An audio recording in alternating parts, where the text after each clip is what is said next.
So I was chatting with someone just the other day and it reminded me that we are beginning to approach the season, the divorce season, when a lot of new people start coming into the realization that they're having a problem for some crazy reason. Right around the holidays is whenever a lot of this stuff typically happens, and you basically come home one day and find out that your whole world has been obliterated, end up with a restraining order and limited time with your kids, maybe kicked out of your house, the whole 9 yards. The thing I want to chat about today is the importance of taking care of yourself. I'm dealing with I have a client that I'm working with right now who's right in the middle of all this.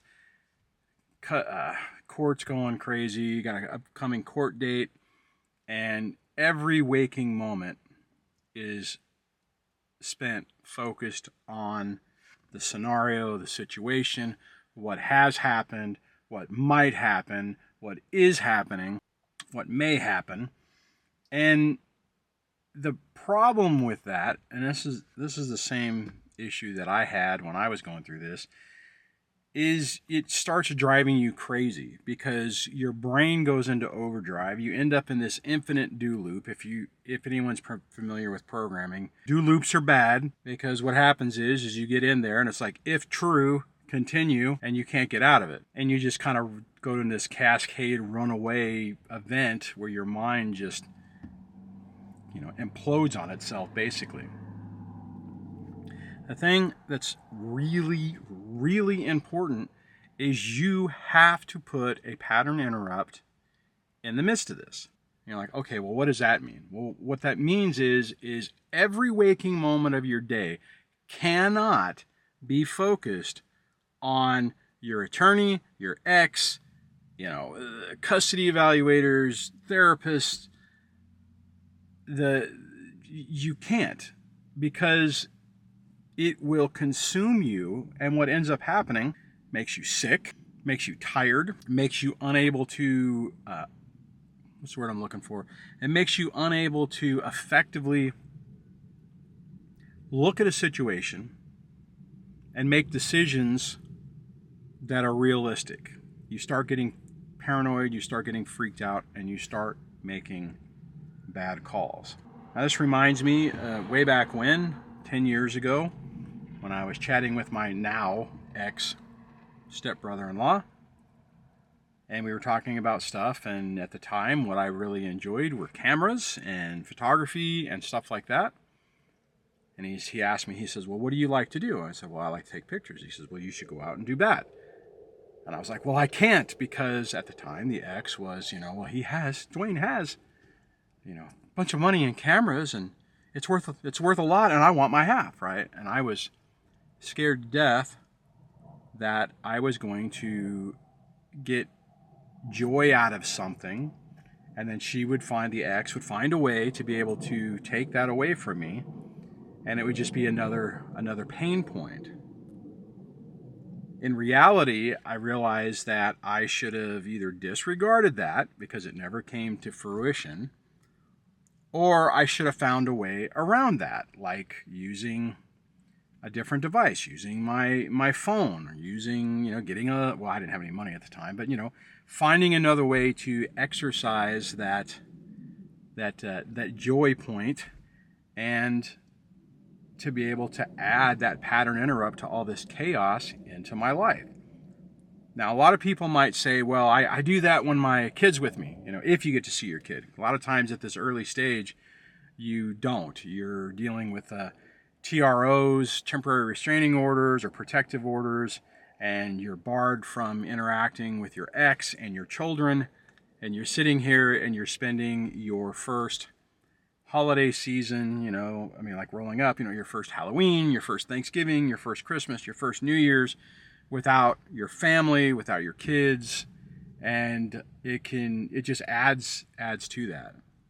It is critically important that you find something completely not related to your divorce or your family scenario that you can do. I don't care if it's going hiking, if it's going to a coffee shop and just sitting there and listening to the music and enjoying a coffee beverage. I would not recommend alcohol or anything like that, because that could create a whole other coping mechanism problem that's unhealthy. But you have to find something to give yourself a break. The reality is, I've talked about this in older videos, but the reality is, for the most part, there is nothing in this that requires your immediate attention. Your ex is going to push it like you need to respond now. Your attorney will probably do the same thing. Will probably be like, well, we need an answer. We sent you an email. What do you think? You need to respond. We need to keep moving on this. You need to give us a decision. You don't have to do it immediately. Give yourself some breathing room. Turn your damn phone off. If you're getting stuff in the mail, say that you only check your mailbox on Mondays, Wednesdays, and Fridays, or Mondays, or whatever. Give yourself a break. Very rarely do you have to respond to anything immediately. Even if your attorney is like, I need an answer. Wait a day. Wait 2 days. My recommendation is pick if you feel like you have to do it every day and you're just getting bombarded, pick a time that you will do it. Maybe it's in the morning. I wouldn't recommend the morning, because the last thing you want to do is start your day off with a catastrophe. But find a time. Maybe it's you start your day at 10 o'clock. 10 o'clock, you say, okay, at 10 o'clock, I will dive into my email and look at what my attorney says. I will dive into Talking Parents or Our Family Wizard, or even emails from the ex, and see what's going on there. And I will give myself 1 hour to review that, deal with it, and then be done with it. And I would encourage you to have something planned right after that is a positive thing for you. Like, maybe you go to the gym immediately after that, or you do something that you can disconnect from it, stop thinking about it, which is not going to be easy. I get it, but you have to do that. The reality is we have to take care of ourselves, because the reality is no one else is going to do it for you. Your attorney definitely isn't going to give a rat's behind about your mental health as long as you can pay the bill. Maybe that's a little jaded, but I think it's close to reality. Let me know in the comments below. But you have to do that.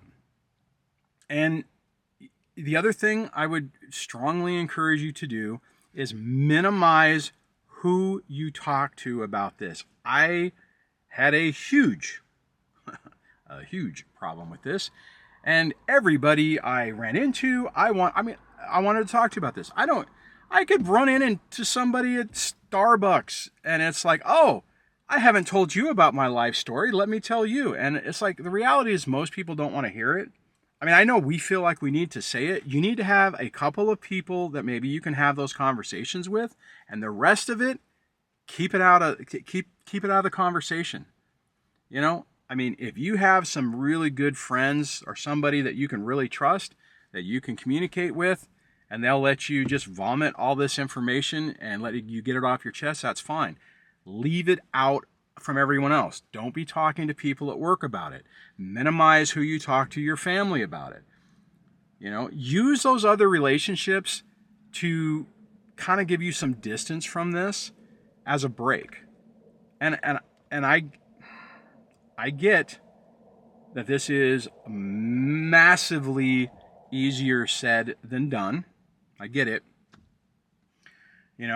I couldn't stop myself from doing a lot of this stuff, but nothing good came from it. I personally wasted so much time and energy focusing on I wouldn't say the wrong things. I needed to focus maybe 1/10 of my time on what was going on, just to make sure I didn't make any huge, colossal mistakes. And the rest of it I should have spent trying to hit the restart button on my life. I can look at it now and I'm just like, oh dear God, I wasted so much time and energy. And I don't want you to do that. Now, part of my problem that I know when I'm saying this is that when you're in the middle of the fire, you're 1,000% focused on, okay, everything's on fire. I need to put the fire out, and I need to not get burned, or I need to get burned as little as possible. You know, I understand that, you know, and I know that when people were like, oh man, you need to think about something else, or oh man, I don't want to hear about this, I felt isolated and alone. I felt like, oh man, no one else has been through this. No one else understands. No one else can comprehend what I'm dealing with. This situation, this scenario is so over the top bizarre that nobody can understand. Nobody knows. And I'm in this unique position that, you know, my life is unique and it's totally a catastrophe. Here's the reality. If you've watched any of my videos, which you probably have, our stories are so damn similar. You're not alone. This crap does happen. Probably not as common as we'd like to think, but it does happen. You're not alone. What you're feeling is real, and you need to get your life back as quickly as possible. You need to find a pathway to healing so that you don't drive yourself into an early grave. You don't drive yourself to have a stroke or a heart attack. I've known people personally that that's happened to. Personally, that was a fear of mine. I was scared to death in the early part of this that, oh my God, while I'm just sitting waiting for this catastrophe to end, I'm going to stroke out, die, something. My worst case scenario was I'm going to have some type of medical emergency, which means I will never be able to work again. I won't be able to communicate. I won't be able to live life. All I will be is stuck in this nightmare, never able to escape. Well, I'll tell you, 11 years past this whole thing, I absolutely have emotionally escaped from this. I may not have financially escaped, but I have emotionally escaped from this interesting experience, as will you. I look at all the time that I spent focused on things that I should have, meaning the catastrophe of it, and I approach things, in a lot of ways, I approach things wrong, and I made things harder for myself, made things harder for my kids, and I don't want you to go through that same experience. I don't want you to end up making decisions that, similar decisions that I made, like focusing on the wrong things, approaching things with your kids the wrong way, and having to undo those mistakes and roll the clock back. And it's just amazing. I mean, I really wish I would have had somebody who understood this whole process and could have guided me on, hey, this is what you need to do, and this is why you need to do it, and this is why it's okay. I don't know whether this video really hits those marks. Curious what you think. Let me know. But that's what my whole channel is about. Contrary to what some people lately have been saying, the trolls. But the whole point of this is to help you get your life back, to help you help your kids, and to get, I guess, distance from the catastrophe of what your ex is doing, and to regain your life. It's not going to be what you thought it was going to be. You know, when I talk about rebaselining your life, you know, that vision that you had, that illusion that you had before is gone. The thing is now reality is what you get to look forward to. And although, as I say that, I'm sure there are people who are like, oh my God, reality sucks, this is horrible. It's actually going to be better, and it's going to be real. So, on that, catch you on the next video. Take care.